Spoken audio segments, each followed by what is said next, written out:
आज मैं एक्सप्लेन करूंगी मूवी जिसका नाम है मिसिंग 2023। तो कहानी शुरू एक वीडियो को दिखाते हुए होती है जिसमें हम एक फैमिली देखते हैं। उसमें एक छोटी बच्ची जिसका नाम जून और उसके मॉम डैड थे। तभी जून के डैड के नाक से खून आता है और हम देख पाते हैं ये वीडियो जून देख रही थी जो कि अब बड़ी हो गई है। उसके डैड की भी मौत हो जाती है। जून अब अपनी मॉम और उनके फ्रेंड के साथ रहा करती थी। आगे दिखाया जाता है जून अपने दोस्तों से बैठी इंटरनेट पर बात कर रही थी। तभी उसकी मॉम की कॉल आती है जो उसे बता रही थी कि वो अपने दोस्त केविन के साथ ट्रिप पर कोलंबिया जा रही हैं और तुम अपना ख्याल रखना। वो अपनी एक दोस्त को जो कि वकील थी उसे अपनी बेटी जून का ख्याल रखने का कहकर जाती हैं और साथ ही उसे कुछ पैसे भी देकर गई थी ताकि उनके पीछे जून आराम से अपना खर्चा कर सके। जून अपनी मॉम के जाते ही थोड़ी ही देर बाद अपने दोस्तों को घर में पार्टी पर बुला लेती है और सारे पैसे खर्च कर देती है। जून लगातार एक हफ्ते तक पार्टी करती है। उसके घर उसकी मॉम की वकील दोस्त भी आती है जो उसका ख्याल रख रही थी, जिसको उसकी मॉम अपनी बेटी का ख्याल रखने का कहकर गई थी। इसी तरह एक हफ्ता गुजर गया था। जून अपनी मॉम और उनके दोस्त जिसका नाम केविन था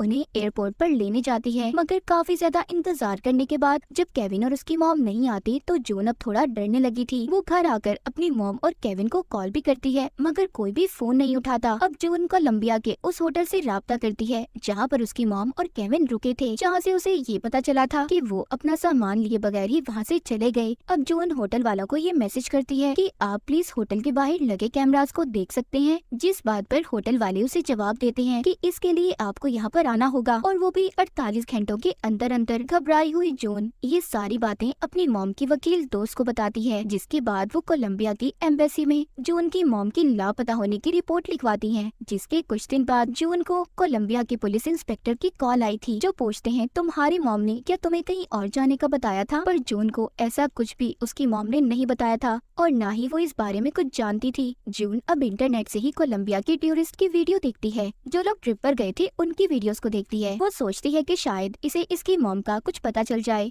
मगर उसे वहाँ से भी कुछ नहीं पता चलता। वो समझ गई थी कि इस मामले में पुलिस उसकी कोई मदद नहीं कर सकती, इसीलिए अब वो खुद ही इस केस के बारे में छानबीन करने का सोचती है। सबसे पहला काम वो कोलंबिया के एक खुफिया एजेंट को $8 में खरीद लेती है। पहले तो वो एजेंट उसका काम करने से मना कर देता है, पर जब वो उसे उसके बेटे की याद दिलवाती है जो कभी किसी बात को मना नहीं करता था तो वो एजेंट मान गया था। अब जून उससे कहती है कि तुम्हें उस होटल में जाकर वहाँ की रिकॉर्डिंग वीडियोस को लाना होगा जिस होटल में इसकी मॉम रुकी थी। वो एजेंट कहता है कि तुम अपनी मॉम और केविन के जीमेल अकाउंट को क्यों नहीं चेक करती, क्या पता तुम्हें वहाँ से कुछ इन्फॉर्मेशन मिल जाए। अब जून जब अपनी मॉम के जीमेल को खोलती है तो वो नहीं खुल रही थी और केविन की भी जीमेल उससे नहीं खुलती। तभी जून के घर उसकी दोस्त आती है। ये दोनों मिलकर किसी तरह केविन की जीमेल आईडी को खोल लेती हैं, जिसमें इन्हें पहली तस्वीर एक लड़की की मिली थी और जब ये थोड़ा और चेक करती है तो केविन ने अपनी आईडी में बहुत सी लड़कियों को ब्लॉक किया हुआ था, यानी कि वो उससे दोबारा कोई राब्ता न कर सके। और अजीब बात ये थी कि सभी लड़कियां उससे पैसे मांग रही थी। जून लड़कियों के मैसेज देखकर समझ गई थी कि केविन एक धोखेबाज आदमी है और हो सकता है उसकी मॉम को भी इसी ने किडनैप यानी अगवा किया हो। जिसके बाद खुफिया एजेंट भी दोबारा से जून से राब्ता करता है जो उसे बताता है कि उसे होटल से कोई वीडियो नहीं मिली, पर हाँ पता चला है तुम्हारी मॉम और केविन 19 तारीख को चले गए थे। जिसके बाद जून अब ये सारी बातें कोलंबिया की पुलिस को बताती है और उसे ये सारी इन्फॉर्मेशन जानकारी का इस्तेमाल करने का कहती है। तो पुलिस इंस्पेक्टर उसे केविन के बारे में बताते हैं कि वो 2 साल पहले जेल से आया था और साथ ही वो केविन की जीमेल भी उन्हें देने वाली थी, पर रुक जाती है क्योंकि इस काम से जून को भी जेल हो सकती थी। ये काम इलीगल था, यानी कि जैसे आपको पता है किसी के अकाउंट को हैक करना और उसका गलत इस्तेमाल या फिर किसी की इजाजत के बगैर उसकी सोशल मीडिया का इस्तेमाल करना, ये साइबर क्राइम है जिससे आपको जेल भी हो सकती है। तो इसीलिए जून ने भी ऐसा नहीं किया था, मगर अब किसी भी तरह उसे अपनी मॉम को ढूंढना था। जून को केविन की एक खुफिया जगह का भी पता चला था जो शहर से दूर सुनसान जगह पर थी। उस जगह से उसे एक आदमी के बारे में भी पता चलता है। जब जून उसे कॉल करती है तो उस आदमी से उसे ये पता चला था कि केविन उसका दोस्त है और वो जेल में ही दोस्त बने थे।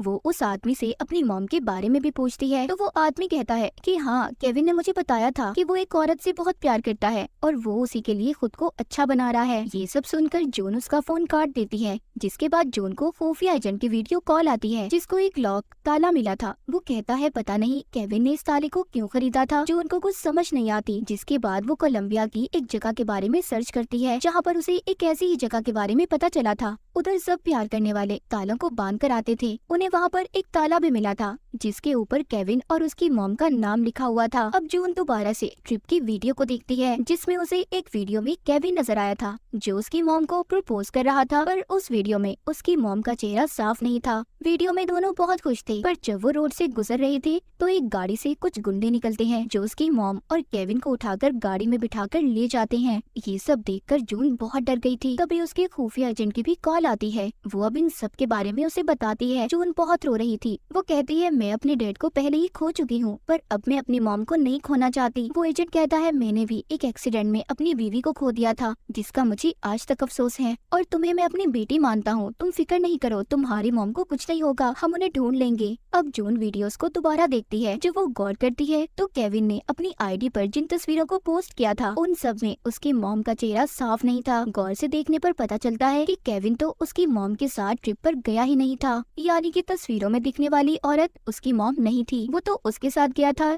जिसकी तस्वीर जून ने केविन की मेल पर देखी थी। अब पुलिस को भी ये बात पता चल गई थी कि जून की मॉम घर और एयरपोर्ट के दरमियान से गायब हुई है और वो अगवा करने की वीडियो भी शायद नकली है। पुलिस उस लड़की तक पहुंच गई थी जिसकी वीडियो केविन के साथ थी। पुलिस ने उसे प्लेन से गिरफ्तार किया था, मगर जब वो अपना बयान देती है जिसे पुलिस भी सुनकर हैरान हो गई थी। वो लड़की कहती है कि मैं एक एक्ट्रेस हूँ, मुझे केविन नाम के आदमी ने कहा था कि वो एक शो बना रहा है जिसमें मुझे सिर्फ अपने लाइफस्टाइल को दिखाना है। वो ये भी बताती है कि जब केविन ने मुझे उस किडनैपिंग वाले सीन के बारे में बताया तो मुझे ये बातें बहुत अजीब लगी थी, जिसके बाद मैं वहाँ से आ गई। उस एक्ट्रेस की बातों से पुलिस को भी पता चल गया था कि उसकी सारी बातें सच हैं। अब यहाँ पर कहानी का रुख बदलने वाला था। पुलिस वाले जून को बताते हैं कि तुम्हारी मॉम एक अजीब खातून है, उन्होंने कुछ वक्त पहले अपनी आईडी को कोर्ट से बदलवा लिया था और अब उनका नया नाम क्या है, वो कहाँ पर है, कोई भी नहीं जानता। सब बातें सुनकर जून भी अब परेशान हो गई थी। वो एक बार फिर केविन के अकाउंट को चेक करती है जहाँ पर उसे एक मैसेज एप्लीकेशन के बारे में पता चला था। वहाँ पर उसे केविन का मैसेज मिला था जिसमें वो कह रहा था कि जून की मॉम को शायद सब कुछ पता चल गया है। अब जिस नंबर पर केविन ने मैसेज भेजा था वो जब उस नंबर को सेव करने लगती है तो हैरान हो जाती है, क्योंकि वो नंबर तो उसकी मॉम के वकील दोस्त का था जिसको जून की मॉम इसका ख्याल रखने का भी कहकर गई थी। जून को थोड़ी थोड़ी बातें समझ आने लगी थी। वो अपनी दोस्त की दी हुई घड़ी पहनकर मॉम की वकील दोस्त के घर जाती है। वहाँ जाकर उसे अपनी मॉम की दोस्त की लाश मिली थी, मतलब उसका किसी ने खून कर दिया था। कोई चाहता ही नहीं था कि जून अपनी मॉम तक पहुँच पाए। उसकी मॉम का केस एक बार फिर फंस चुका था। पुलिस इंस्पेक्टर जून से कहते हैं कि तुम्हारे पहुंचने से कुछ देर पहले ही तुम्हारी मॉम की दोस्त को किसी ने मार दिया। छानबीन करने पर उन्हें पता चलता है कि जून की मॉम की दोस्त केविन के साथ नहीं मिली हुई थी, बल्कि केविन उल्टा उन्हें ब्लैकमेल कर रहा था। पुलिस इंस्पेक्टर उससे कहते हैं कि जून अब तुम्हारी जान को भी खतरा हो सकता है, तुम नहीं जानती तुम्हारी मॉम की दोस्त को किसने मारा, केविन ने या फिर किसी और ने। फिलहाल हमारे पास कोई सबूत नहीं है, तुम्हें अपना ख्याल रखना होगा।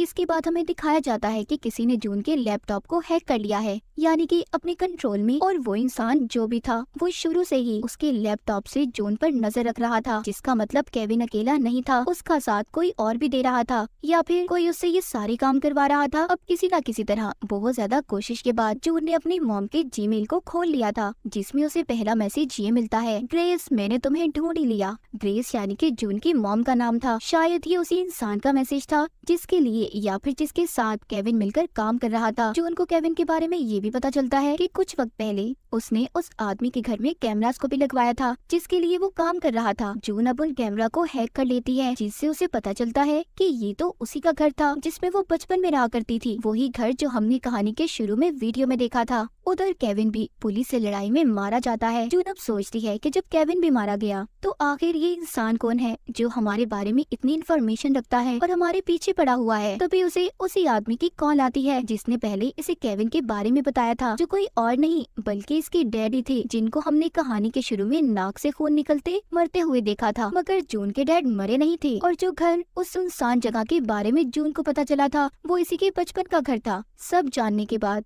जून अपने डैड को घर पर मिलने बुलाती है। वो समझ ही नहीं पा रही थी कि वो खुश हो या फिर दुखी। अब जब उसके डैड आते हैं तो वो अपने डैड से पूछती है कि आप इतने सालों से कहाँ पर थे, जिस पर वो उसे बताते हैं कि तुम्हारी मॉम ने मुझे 12 सालों के लिए जेल में भिजवा दिया था। ये सब बातें सुनकर जून को कुछ अजीब लग रहा था। तभी उसके डैड उसे पकड़कर उसके बचपन वाले घर में ले आते हैं और उसे वहाँ पर बांध देते हैं, जहाँ पर जून की मॉम को भी उन्होंने कैद किया हुआ था। यानी कि अब तक जो कुछ भी हो रहा था सब कुछ जून के डैड करवा रहे थे। यहाँ पर हमें एक और हैरान कर देने वाली सारी बात पता चलती है। जून के डैड एक बहुत ही गलत इंसान और बहुत बुरे हस्बैंड थे। वो जून की मॉम को मारते और उनसे गलत काम करने का कहते थे। इन सब चीजों से तंग आकर जून की मॉम ने उसके डैड के खिलाफ पुलिस में रिपोर्ट दर्ज करवा दी, जिस वजह से उसे 12 साल की सजा हुई। जून की मॉम ने अपनी दोस्त की मदद से, जो एक वकील थी, उनसे अपनी आईडी, नाम और जून के डैड की मौत के नकली कागजात को भी बनवा लिया था, ताकि उसका हस्बैंड उसे कभी न ढूंढ पाए और वो एक अच्छी जिंदगी गुजार सके। पर उसके हस्बैंड ने उसे ढूंढ लिया। केविन उसे जेल में मिला था।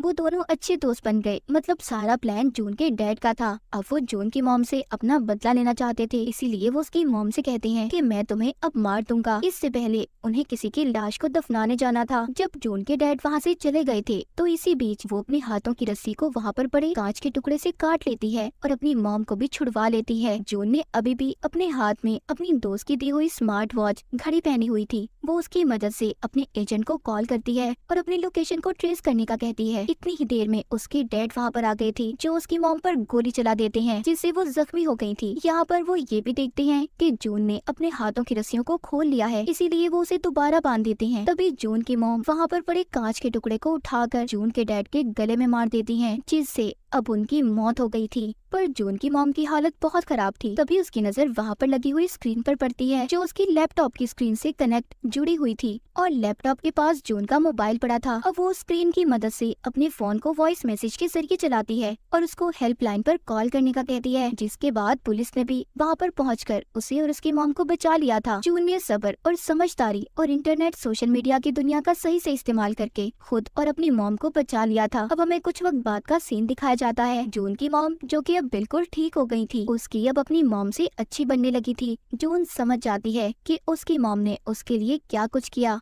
और इसी के साथ ये कहानी यहीं पर खत्म हो जाती है।